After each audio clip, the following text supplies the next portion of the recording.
Samuel vient de passer une nuit d'angoisse qui a dû lui en rappeler une autre.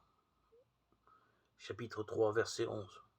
Celle où lui fut annoncé le châtiment sur la maison d'Élie. Saül n'a pas achevé l'anéantissement d'Amalek, et en conséquence, il doit être rejeté comme roi. Un roi désobéissant ne peut que conduire son peuple dans la désobéissance. Il doit donc être écarté du pouvoir. Écouter est meilleur que sacrifice. Verset 22.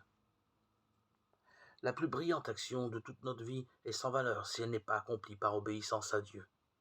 Et ce verset s'applique à toutes les œuvres par lesquelles la chrétienté cherche en vain à satisfaire Dieu, au lieu d'écouter, de recevoir tout simplement sa parole.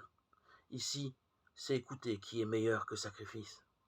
Mais il dit la même chose de sa bonté et de la connaissance de l'Éternel, Osée 6, verset 6, de la justice et de la droiture, Proverbe 21, 3, de l'esprit brisé, Psaume 51, 16, 17, de la miséricorde, Matthieu 9, 13, de l'amour, Marc 12, 33. Voyez, par contre, chez Saül, ce que produit la chair, outre la désobéissance, la vanterie, verset 20, le mensonge, le rejet de la faute sur autrui, verset 15, 21, l'obstination, une fausse repentance et avec tout cela la recherche d'un vain prestige, verset 30, 1 Samuel 15. Bien triste tableau que nous procurent ces événements.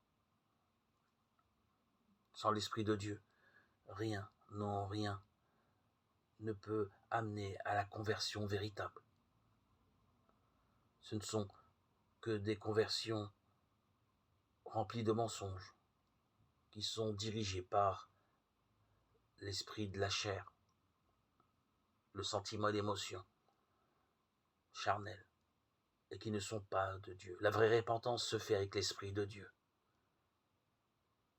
Une conversion réelle ne peut se faire qu'avec l'Esprit de Dieu, l'Esprit de vérité, qui nettoie, purifie la chair